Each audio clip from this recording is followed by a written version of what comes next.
নমস্কার, আমি আর মহু আবারও চলে এসেছি আপনাদের কাছে। আজ আমাদের সঙ্গে আছে মায়ের কথা বইটি। হ্যাঁ, শ্রী মায়ের কথা বইটি। এবং আজকে আমরা বলবো সুরেন্দ্রনাথ সরকার। শিলংয়ের সুরেন্দ্রনাথ সরকার মাঝে মধ্যেই মায়ের কাছে আসতেন। জয়রামবাটিতে গিয়ে দেখা করেছেন, বাগবাজারে এসে দেখা করেছেন। তেমনই একদিন সুরেন্দ্রনাথ সরকার মায়ের কাছে এসেছেন। এসে বলছেন, বাগবাজারের বাড়িতে এসে বলছেন, মা কিছুদিন কলকাতায় থাকবো, এখানে তোমাকে দর্শন করবার নিয়ম হয়েছে সপ্তাহে মাত্র 2 দিন, যদি অনুমতি করো তবে মাঝে মাঝে আসবো। মা বললেন, আসবে বই কি, যখন সুবিধা হয় আসবে, আমাকে সংবাদ দেবে। একদিন গিয়ে তারপরে মায়ের এই অনুমতি পেয়ে একদিন গিয়ে তিনি বলছেন যে, মা আমার তো শান্তি হয় না, মন সর্বদা চঞ্চল, কাম যায় না। এই কথা শুনিয়া মা এক দৃষ্টে অনেকক্ষণ আমার দিকে চাহিয়া রহিলেন। সুরেন্দ্রনাথ লিখছেন, কিছুই বলিলেন না। মায়ের মুখ দেখিয়া আমার আত্মগ্লানি আসিল। কেন মাকে ইহা বলিতে গেলাম? তাহার পদধূলি লইয়া শ্রীযুক্ত মাস্টার মহাশয়ের বাড়ি গুরুপ্রসাদ চৌধুরী লেনে উপস্থিত হইলাম। মাস্টার মহাশয়ের পদধূলি গ্রহণ করিয়া বলিলাম যে, আপনি ঠাকুরের অনেক পদসেবা করেছেন, আমার মাথায় একটু হাত বুলিয়ে দিন, মাথাটা গরম। তিনি বলিলেন, সে কি, আপনি মায়ের ছেলে, মা আপনাকে খুব স্নেহ করেন, আপনি আমার নিকট কিসের কাঙাল? মা কি আপনাকে চেয়ে দেখেন নাই? তখন সুরেন্দ্রনাথ মাস্টারমশাইকে বলছেন যে, হ্যাঁ অনেকক্ষণ ধরে চেয়ে দেখেছেন। মাস্টারমশাই বললেন, তবে আর কি, সদানন্দ সুখে ভাসে শ্যামা যদি ফিরে যায়। 3 বার খুব আবেগের সহিত তিনি এই কথাটি বলিলেন। কি বলিলেন? সদানন্দ সুখে ভাসে শ্যামা যদি ফিরে যায়। মায়ের অনেকক্ষণ চাহিয়া দেখিবার অর্থ বুঝিলাম। আমি শান্ত হইলাম। মনে হইল মা যেন তাহার কৃপা দৃষ্টির অর্থ বুঝাইতেই মাস্টার মহাশয়ের নিকট আমাকে পাঠাইয়াছেন। আগের দিন আমরা বলছিলাম ইটার্নাল। হ্যাঁ হ্যাঁ, একদম। যে কোনো সময়, যে কোনো বয়সে, এবং কত কত যুগ পার হয়ে গেছে বলো, এখনো মনে হয়। এবং তখন এত কিছু ছিল না, এখন এত কিছু এসে গেছে আমাদের। তা সত্ত্বেও এই দৃশ্য সরিয়ে রেখে এই দৃশ্যগুলো যেন চোখের সামনে লোভনীয়। লোভ যদি হতে হয়, এমন দৃশ্যের প্রতি যেন লোভ জাগে মানুষের। সত্যি বলো, সদানন্দ সুখে বাসে শ্যামা যদি ফিরে যায়। লাইনটাই এমন অদ্ভুত। এবং মাস্টারমশাই তাকে ঠিক ওই দিনই গেছেন, মাস্টারমশাইয়ের ওই দিনই সবটাই জোটপাট। মা ওই দিনই তাকে ওরকম ভাবে চেয়ে দেখেছেন। শ্যামা ফিরে তাকালে সদানন্দে সুখে ভাসবে কেন? ব্যাপারটা যে দেখবে একটা গানে আছে, আর কিছু নাই সংসার মাঝে কেবল শ্যামা সার রে, আমার ধন কালী, প্রাণ কালী, মন কালী, জ্ঞান কালী আমার রে। তো ওইটাতেই একটা আছে যে, আমার দরিদ্রের ধন ও রাঙাচরণ গলায় করেছি হার রে, যে সব রাজারা যে যেখানে আছে সবাই অন্য ধন নিয়ে চলে যাক, আমার এ দুটি চরণ থাকলেই হবে। ঠিক যেরকম ভাবে ওই নারায়ণী সেনা নিয়ে দুর্যোধন চলে গেল, নারায়ণকে নিয়ে অর্জুন বসে রইলেন। অত বড়, অত লোক, অত সেনা, তো যুদ্ধে সেনাই লাগে, যুদ্ধের দরকার, সেনাই দরকার, নারায়ণটিকে নিয়ে অর্জুন বসে রইলেন। তো এটা ওটারই ছবি একেবারে। কিন্তু দেখো, কালী, এই আমরা যদি এই প্রসঙ্গ ধরে একটু কালীতে যাই, সদানন্দ সুখে ভাসে শ্যামা যদি ফিরে যায়, কালী ফিরে তাকালে মানুষ এত সুখে ভাসবে কেন? অথচ কালী হচ্ছেন সবচেয়ে বেশি নিঃস্ব। কালীর মতো নিঃস্ব তার কোনো দেব দেবীতে দেখবে না, কোথাও নেই। রূপের দিক থেকে চাক্ষুষ রূপের কথা বলছি, রূপের দিক থেকে বলছি, যে সবারই অলংকার, নানাবিধ অলংকার, নানা রকম বসন ভূষণ, হাতে নানা রকম অস্ত্র। এই রিসেন্ট দুর্গা পুজো গেল, যে দুর্গা বিরাট একটা ঐশ্বর্য, একটা গ্লোরিয়াস, একটা অরা পুরো। অথচ কালী হচ্ছেন রূপের দিক থেকে, কালী হচ্ছেন সম্পূর্ণ উলঙ্গ, নগ্ন। আমরা শাড়ি টাড়ি পরিয়ে মাকে নানাভাবে সাজাই, শাড়ি পরিয়ে ফুলমালা দিয়ে আমরা আমাদের মতো সাজাই। গানেও লিখেছেন বোধহয় রামপ্রসাদ, বসন পরমা। তো কিন্তু মা তো বসন বসন সমস্ত বিহীন। তো সেই দিক থেকে দেখতে গেলে কালী রূপের দিক থেকে সবচেয়ে নিঃস্ব। কালীর কিছু নেই। কালী দেখবে শ্মশানে, কালীর তো উৎপত্তিই তো শ্মশানে, যখন আমরা ওই চণ্ডী থেকে দেখি যে ওই চণ্ডমুণ্ড বধের জন্য মায়ের একদম এই ভ্রুকুটি কুটিল থেকে চামুন্ডা সৃষ্টি হলেন, তারা বাঁধলেন এবং শ্মশান ক্ষেত্র করে তুললেন। কালী যেখানে আসেন সবটাই শ্মশান করে তোলেন, ঠিক মানে শ্মশান ছাড়া কালী থাকতে পারেন না। কালী সবচেয়ে নিঃস্ব, ডাকিনী, যোগিনী, শিবা মানে শেয়াল, তো মরার মাথার খুলি, মানে একেবারে যেগুলো দেখো শ্মশানও কিন্তু নিঃস্ব, মানে মানুষ ওখানে শেষ হচ্ছে। তো কালীর শেষের শুরু, আমরা যদি সেই দিক থেকে দেখতে যাই, কালীর সঙ্গে একদম শেষ জড়িয়ে, অন্য কোনো ফিগারের সঙ্গে এই শেষটা এরমভাবে জড়িয়ে নয়। তা সত্ত্বেও কালীর দিকে তাকালে, কালী যদি ফিরে চায় তাহলে মানুষ আনন্দে ভাসবে। তার কারণ কালী তো শ্মশানে থাকেন। ফিজিক্যাল দিক থেকে শ্মশান বলতে যেটা বোঝায় যে মানুষের শেষ বডি, এই শ্মশান কিন্তু শুধুমাত্র ওই শ্মশান নয়, ওটাও ইনক্লুডেড, কারণ শ্মশান কালী শ্মশানে থাকেন, ওটাও ইনক্লুডেড। কিন্তু শ্মশান মানে ধরো ডেড বডির দিকে যদি একটা মানুষ তাকায়, ডেড বডিটা কি, মানে তার কোনো নাম নেই, না পরিচয় নেই। তুমি মানে মানুষ মৃত্যুর আগে পর্যন্ত নাম যেটা ছিল, মৃত্যুর পরে বডি এবং নাম্বার, কত, মৃত্যুর পরে বডি এবং আমার নাম্বারটা কখন আসবে, বডি এবং নাম্বার এই দুটো হয়ে গেল মুহূর্তের মধ্যে। তার মানে ইগো, অহং, নাম এবং পরিচয় দিয়ে তো অহং শেষ হয়ে গেল, নেই। তো শ্মশান মানে একেবারে নিঃস্ব, সমস্ত নেই হয়ে যাওয়া দিয়ে মেঝেতে মানে মাটিতে শুয়ে আছে, এবং তার ক্ষমতাও নেই নিজে যাওয়া, তাকে আরেকজন ধরে মানে আরো লোকজন ধরে তাকে নিয়ে যাচ্ছে। তো তার নিজের শক্তি বলতে এবং নিজের উপস্থিতি বলতে তার কিচ্ছু নেই, সবটা একেবারে ঝেড়ে পুছে শেষ হয়ে গেছে।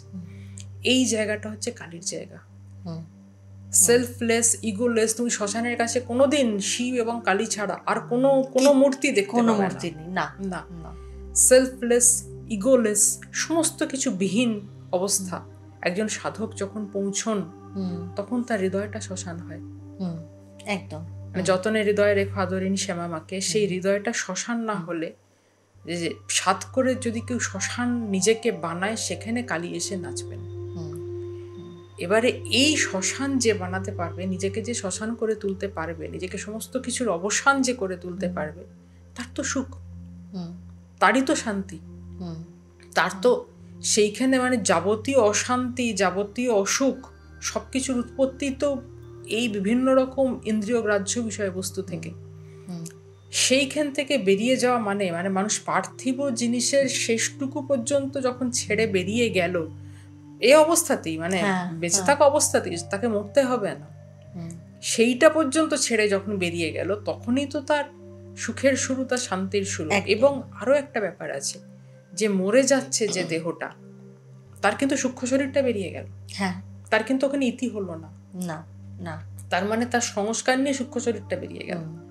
এবারে সে কিন্তু আরেকটা দেহ পাবে, কবে পাবে সেটা জানি না, কোথায় পাবে সেটাও জানি না, সেটা ডিপেন্ড করবে তার ওই সংস্কারের ওপর, মানে তার কর্মফল সংস্কার নিয়ে দেহটা বেরিয়ে গেছে, সূক্ষ্ম দেহটা, সেইটা এবার তার পরের রাস্তাটা ঠিক করছে, মানে পরের খাতাটা লেখা হচ্ছে, খোলা হচ্ছে, তার মানে সেখানে ইতি হলো না। কিন্তু কালীকে পেতে গেলে সদানন্দ সুখে বসে, মানে সদাই যেখানে আনন্দ, যেখানে কোনো বিচ্ছেদ নেই, সেই জায়গাটায় পৌঁছতে গেলে তাকে ওটাও কাটতে হবে। তার মানে সেখানে সংস্কারেরও ইতি করতে হবে, ওটার পরও একটা থেকে যায়, মানে কোথাও সুতো কোনো আশ রাখা যাবে না, যে কারণে কালীর সারা শরীরে কিচ্ছু নেই, নিরাভরণ, মানে সবটুকু ফেলে রেখে আসা। এবার তো কালীর রূপের তো একটা বিরাট ব্যাখ্যা আছে, বিশাল ব্যাখ্যা থাকে, এবং কালী সম্ভবত মানে যেটা তোমার আমার মধ্যে অনেকবারই আলোচনা হয়েছে, কালী সম্ভবত সাকারও নন, নিরাকারও নন, সাকার নিরাকারের মাঝখানে জাস্ট একটা পর্দা হিসেবে দাঁড়িয়ে থাকা একটা মানে আনফিনিশড, ইনকমপ্লিট একটা মূর্তি, যে কারণে তার ওই যে ওই চুলের ঢাল চতুর্দিকে, মানে সবটাই দেখবে ওই চেহারার সবটাই অনন্ত বোঝাচ্ছে, যেটা জগন্নাথ, একমাত্র কালীর সঙ্গে এই মিল জগন্নাথের। কালীর সঙ্গে অদ্ভুত ভাবে তুমি দেখবে মায়ের সঙ্গে রঙেরও কিন্তু সাদা, লাল, কালো।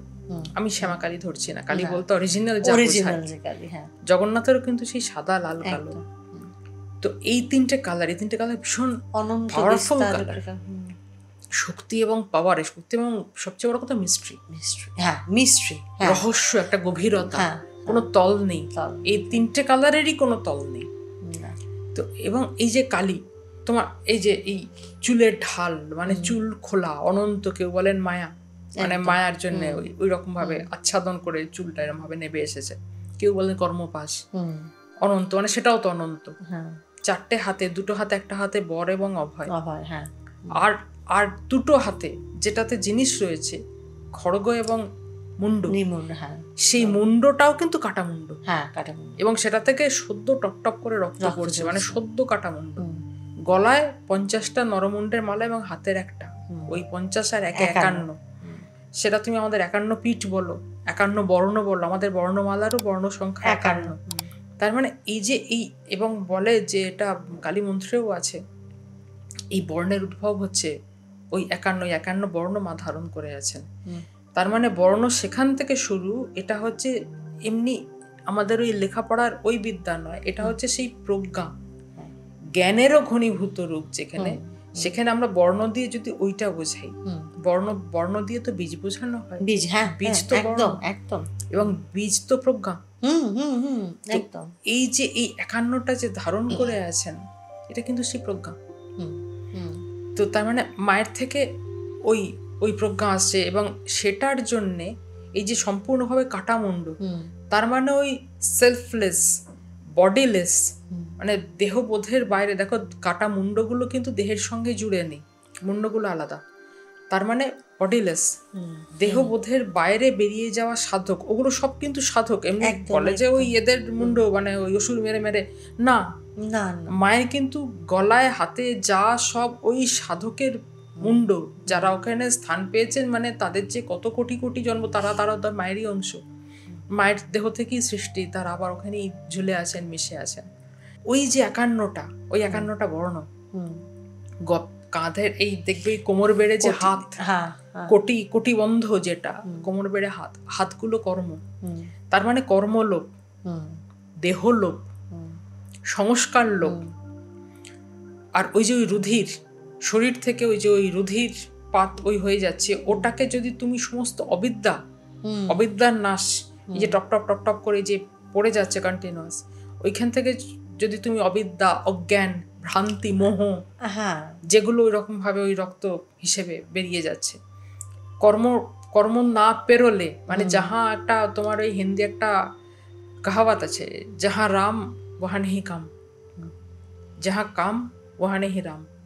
কাম মানে সবসময় যে কামনা তা না, কাম মানে কর্ম হবে। যে কারণে শ্রীরামকৃষ্ণ বলতেন যে আমার কাছে আসবি, খুব বুঝে শুনে আসবি, আমি কিন্তু কর্মনাশা নদী, একবার ডুব দিয়ে উঠলে আর কোনো কর্ম থাকে না। ফরাসডাঙ্গা বলতেন, মানে সেখানে গেলে আর কারুর কিছু আর স্মরণ থাকে না, আর কারুর কিছু খেয়াল থাকে না, সেখানে তাকে কেউ ধরতে পারে না। মানে ফরাসিদের, তখন ইংরেজ আর ফরাসিদের জন্য ফরাসডাঙ্গা, যেখানে ইংরেজ শাসনের আওতার বাইরে, তো ফরাসডাঙ্গা কর্মনাশা। এই কর্মনাশ না হলে কালীর উৎপত্তি হয় না, কালীর কাছে পৌঁছানো যায় না। যে কারণে ওই হাতে ওই কোটি দিয়ে ওরম ভাবে গেঁথে রাখা। এবং এই যে তোমার দাঁত দেখবে, ওই জিভটা বেরিয়ে আছে, তো মায়ের জিভটা বেরিয়ে আছে, ও দাঁত দিয়ে চেপে আছে, একটা দাঁত ওই জিভের ওপর আছে, মানে জিভটা লাল, তার মানে মাকে বলে তমোময়ী, তমগুণ। ঠাকুর বলছেন শুদ্ধ সত্যময়ী, বস্তুত তো নির্গুণ নিরাকারা। এবারে যদি তিনি গুণে আসেন, তার থেকেই গুণের উদ্ভব, এবং তিনি গুণের ধারক, তিনি গুণের আধার। বস্তুত তিনি যখন গুণে আসেন, তখন যুগ প্রয়োজনে বা তার প্রয়োজনে তখন সেই গুণ তিনি, মানে ওই গুণে তিনি গুণান্বিত হয়ে নামছেন। কিন্তু আমরা তমর প্রতীক হিসেবে জানি লাল, লালকে তমর প্রতীক ধরা হয়। তিনি সত্য দিয়ে তমকে চেপে আছেন, যে কারণে ঠাকুর বলছেন শুদ্ধ সত্যময়ী। তমর প্রভাবকে তিনি সত্য দিয়ে চেপে আছেন। এই যে ফোঁস করবি, কিন্তু বিষ দিবি না, মানে সত্য দিয়ে তমকে চেপে থাকলে ফোঁস হবে, কিন্তু বিষ হবে। কথামৃতের পুরো কথাগুলো, মানে এটা হয়তো আমরা একটু অন্য পেতে যাচ্ছি, কথামৃতের সমস্ত কথাগুলো আসলে কিন্তু কালী রূপের প্রতীক। তুমি সমস্ত কথাগুলোকে যদি একটা রূপ হিসেবে কল্পনা করো, তার সামনে দাঁড়িয়ে থাকেন কালী। আসলে দেখো, সবটাই তো মিলেমিশে কোথাও গিয়ে একটা একাকারের এক হয়ে যাওয়ার ব্যাপার, সেটার জন্য। আর যিনি বলছেন যে আধার থেকে কথাগুলো আসছে, সে আধার আর কি, নলে তো ওরকম করে মা ঠাকুরের দেহ ছেড়ে গেলে, আধারেই তো কালী। হ্যাঁ মা কালী গো কোথায়, ওরকম করে ছোটে আমার কালী কোথায় গেল, আমার মা কালী গো তুমি কি হ্যাঁ, পাপে কি- আমাকে ছেড়ে হ্যাঁ, গেলে গো, হ্যাঁ। কি দোষে আমাকে ছেড়ে গেলে। তাহলে তো একেবারেই, এবং মায়ের দুটো রং ধরা হয় মেনলি, একটা কালো এবং একটা নীল। নীল কালী সাধারণত মানে শ্যামা কালী সাধারণত গৃহস্থদের জন্যে, মানে যারা ভয় পাবেন বা যারা একটু ঘরোয়া, ঘরে দৌড়ে থাকেন, সংসার নিয়ে থাকেন, পরিবার সন্ততি নিয়ে থাকেন, তাদের জন্য নীল। দুটো রঙই কিন্তু অনন্ত। হ্যাঁ, আকাশের রং, দূর থেকে জলের রং, হ্যাঁ, দুটোই অনন্ত। আর কালো অনন্ত, কিন্তু কালোর আকর্ষণটা সাংঘাতিক। কালো টানে, মানে তুমি যেখানে দেখতে পাচ্ছ না, যেখানে সব রং শেষ, কালো তো সমস্ত রং টেনে নেয়। সাদা যেমনি সব রিফ্লেক্ট করে দেয়, কালো সব টেনে নেয়। কিন্তু সবকটা রং কালোর মধ্যে আছে, অথচ সবকটা কালো, তার মানে সমস্ত রঙের সমষ্টি। হ্যাঁ, সব কালো ইটসেলফ কোনো রং নয়, সব রং ওটার মধ্যে আছে। তো তার মানে এই যে যথা মাং প্রপদ্যন্তে তাংস্তথৈব ভজাম্যহম, গীতায় যে শ্রীকৃষ্ণ বলছেন, যে যেভাবে আমাকে চায় আমি তাকে সেইভাবেই ভজনা করি। তার মানে প্রত্যেকটা রং তার মধ্যে আছে, যে যেটাতে চায় সে সেটা নিয়ে ভেসে ওঠে। তাহলে আমাদের ইগোলেস, কর্মলেস, জ্ঞান মানে অজ্ঞানলেস, সমস্ত রকম আমিত্ব থেকে মুক্তি পাওয়া, শ্মশান ভালোবাসিস বলে শ্মশান করেছি এই রেদি, শ্মশান বাসিনী শ্যামা নাচিবি সেথা নিরবধি। নিজেকে শ্মশান করে তোলা, এটাই হচ্ছে সাধনার চূড়ান্ত পর্যায়ে, মানে সাধনার সার্থকতা, নিজেকে শ্মশান করে তুলতে হবে, চলতা ফিরতা শ্মশান, যেখানে আর কোনো রকম উপস্থিতি, কোনো রকম বাউন্ডারি কিচ্ছু থাকবে না, একমাত্র সেইখানেই কালী এসে দাঁড়ান, সেখানেই শ্যামা এসে নাচেন, এবং সেইখানে সেই অবস্থাই হচ্ছে সদানন্দ সুখ। ইনি কাম ছাড়াবার জন্য, মানে কাম তাড়াবার জন্য মায়ের কাছে আশীর্বাদ প্রার্থনা করতে গেছিলেন। মাই যে তাকিয়ে দেখলেন, কালীর দৃষ্টিতে সর্বগ্রাসী, তাকিয়ে দেখছেন, মানে ওই দৃষ্টি ভোগ, দৃষ্টি থেকে টানছে। কালী মানেই কিন্তু ওই ভূত প্রেত পিশাচ ডাকিনী যোগিনী, আজকাল যে সব চতুর্দিকে গল্প দেখি, মানে কালীর বোধহয় এত দুর্দশা আর কোনোদিন হয়নি আজকালকার এই গল্পে। কালীকে যেভাবে একটা মানে ভয়াবহ হিসেবে যেভাবে দেখানো হয়, ধিক্কার জানাই, একদম সত্যিকারের ধিক্কার জানাই।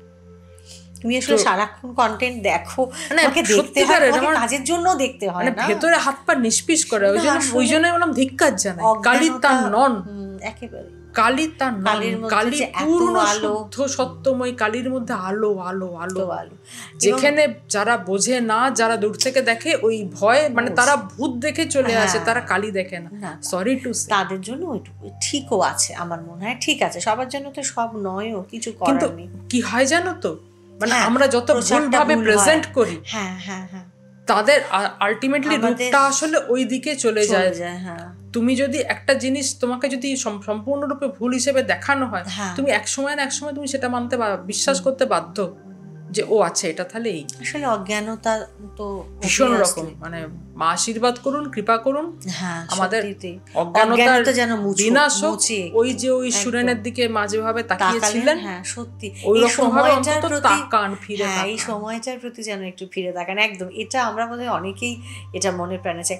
আর তুমি বলছিলে বলে মনে পড়লো, তোমার দেখো, আমরা একসময় আলোচনা করতাম যে সমুদ্রের এপারে দাঁড়িয়ে দেখলে মনে হয় আচ্ছা এই তো রং দেখতে পাচ্ছি, তুমি যত এগোবে পুরো স্বচ্ছ কালার, কোনো কালার নেই, একদম কালারলেস। যখন ভেতরে যাচ্ছি একদম ভেতরে, তখন ওখানে কালার নেই, এবং ওখান থেকে একটা চিকচিক চিকচিক আলো, ঠিক কোনো আলো।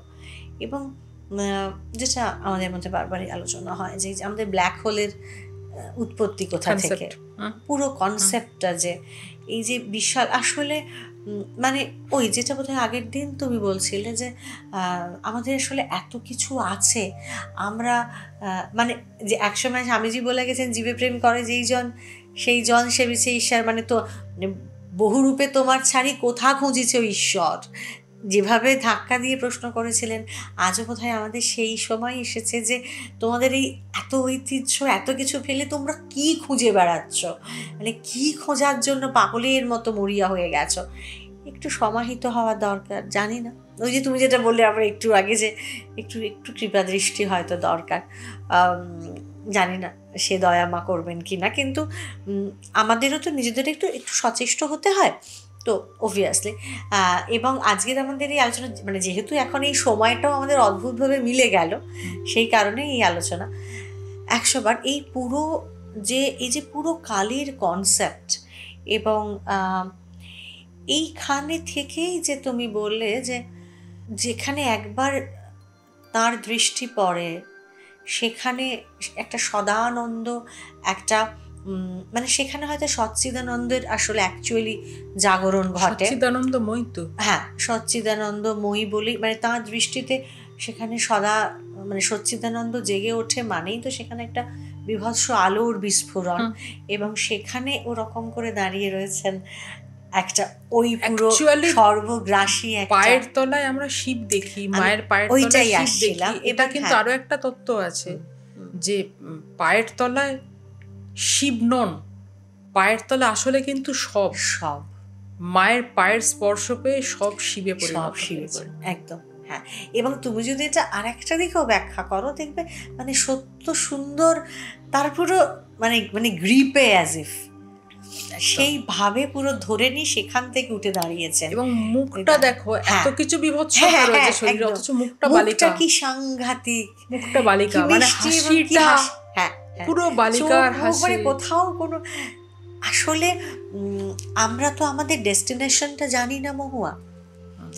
আমরা যদি আমাদের ডেস্টিনেশনটা জানি, আমাদের গন্তব্যটা জানি, আমরা তাহলে বোধহয় আমাদের পথ এত খুঁজে মরতে হতো না। আমরা যার জন্য পথেই ঘুরে মরি, কিন্তু আমরা আর পৌঁছে উঠতে পারি না। আর যদি আমরা পৌঁছনোটা কোথায় পৌঁছতে হবে জানতাম, তাহলে কিন্তু আমরা রাস্তাটা ধরে ফেলতাম। আমাদের কিন্তু কথামৃতে ঠাকুর তো বলে গেছেন মনুষ্য জীবনের উদ্দেশ্য ঈশ্বর লাভ। আমরা তো ভাবি যে আমাদের সঙ্গে ঈশ্বরের কোনো সম্পর্ক নেই, আমরা কেন লাভ করতে যাব, আমাদের বরং 4টে গাড়ি লাভ, 4টে বাড়ি লাভ হলে হয়। কিন্তু ঈশ্বর লাভ জিনিসটা হচ্ছে আসলে ব্যাপারটা কিন্তু হয়ে ওঠা, টু বিকামিং, মানে তোমার জিনিসটা হয়ে ওঠা, একদম যেরকম বিং এন্ড বিকামিং। নুনের পুতুল সমুদ্র মাপতে গিয়ে নিজেই সমুদ্রে বলে গেল, কারণ ঈশ্বরকে লাভ করতে গেলে নিজেকে ঈশ্বর হয়ে ওঠা ছাড়া আর কোনো রাস্তা থাকে না। আসলে মানুষ এটাই জানে না মহুয়া, যে এই ব্যাপারে কনসিয়াসনেসটাই থাকে না যে আমরা আমাদের সৃষ্টিটা কোথা থেকে, আমরা কিসের অংশ, আমাদের নিজেদের ভেতরে কি শক্তি আছে। এটা যদি মানুষ একবার ঠিকঠাক বোঝে, নারী স্বাধীনতার মোড়কে নয়, এটা যদি মানুষ একটু দাঁড়িয়ে বোঝে যে একটি মানুষই পারে একটা জীবের সৃষ্টি করতে, এটা যে একটা কি অসাধারণ ক্ষমতা, এটা কি অসাধারণ শক্তি, যে যেখানে রক্তকরবীতের নন্দিনী এসে রাজাকে জিজ্ঞাসা করছে যে তুমি তো কুয়োর মধ্যে একটা মরা ব্যাঙ নিয়ে বসে রয়েছো, তুমি পারবে, তুমি তো মাটির তলা থেকে তাল তাল সোনা তৈরি করতে মানে সোনা তুলে আনছো, তুমি পারবে একটা ছোট্ট ঘাসের জন্ম দিতে? হতে পারে সেটা একটা ছোট্ট ঘাস, কিন্তু তুমি তাল তাল সোনা তুলে আনো রাজা, তুমি একটা ঘাসের জন্ম দিতে পারো না। নন্দিনী মুখের ওপর মানে এক পোঁচ কালি লেপে দিয়ে বেরিয়ে যায় রাজার, যার জন্য রাজা লাস্টে নন্দিন করে পাগল হয়ে বেরিয়ে আসে। আমি মানে রবীন্দ্রনাথ ঠাকুরের রক্তকরবীর কথা বলছি, যে এই যে প্রাণের স্ফুরণ, এই স্ফুরণটা যে কি আমাদের ভেতরে একটা কণা থাকলেই যে পুরো আধার হয়ে বসে আছেন, তার মানে কি সাংঘাতিক স্ফুরণ। হ্যাঁ, ওটাকে আমরা যদি মানে ওই রংটা আমরা যদি সেই সৃষ্টির আদিকালের সেই অন্ধকারটা বলি, কালী অ্যাকচুয়ালি কালী কি, কালী কালকে যিনি কলন করেন, হ্যাঁ একদম, কলন করা মানে খেয়ে ফেলা, একদম। তো টাইম এন্ড স্পেসের বাইরে আমরা ওই যে বিগ ব্যাং থিওরি আমাদের সায়েন্সে এসে গেছে, এবং এনার্জি ফিল্ড, তো ওই সময়টা যখন সূর্যের জন্ম হয়নি, এটা সায়েন্সের, এটা মানে কারোর কোনো মন গড়া কল্পনা নয়। যখন সূর্যের জন্ম হয়নি, যখন মানে চতুর্দিক নিকষ অন্ধকার, কালো, সেখানে টাইম কোথায়, স্পেস কোথায়, আলাদা করে তো কোনো স্পেসও নেই, টাইমও নেই।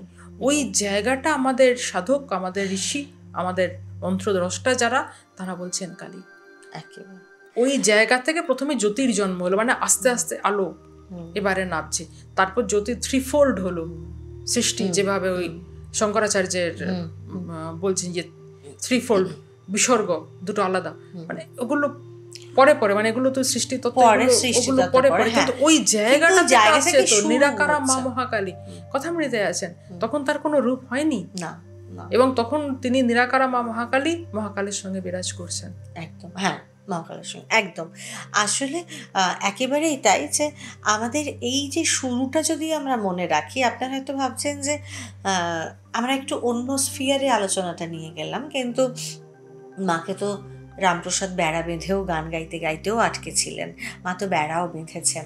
আসলে সেইটা না সাধনার এমন একটা স্তর, যেখানে গেলে যেমন ভালোবাসতে বাসতে মেয়েরা দেখবেন বিশেষ করে বাবাদের মা হয়ে যায়, ঠিক তেমন করেও সাধনার সেটা এমন একটা স্তর যেখানে ওই রবি ঠাকুরের প্রেম পূজা মিলেমিশে গেছে, তেমনভাবে এখানেও ওই ব্যাপারটা একটা অন্য জায়গায়। ঠিক যেভাবে আজকে তো আপনি যদি ঠাকুরের কথা বলেন, ঠাকুরকে মা, মেয়ে, ঠাকুর মাকে কী রূপে দেখেছেন, এগুলো সাধনার এক একটা জায়গা।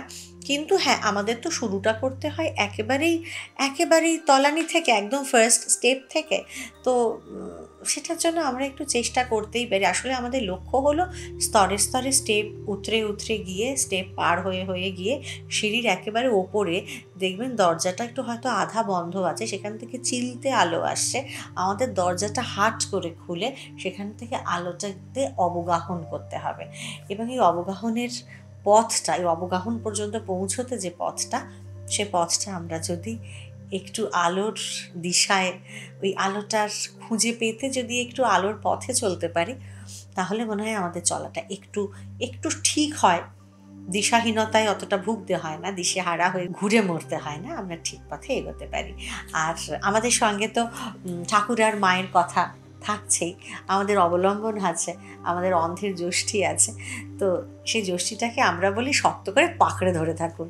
আর হ্যাঁ, অবশ্যই প্লিজ আমাদের সঙ্গে থাকুন, আর শুনতে থাকুন pastel entertainment presence western spiritual, আপনার সকলের ভালো থাকার ঠিকানা।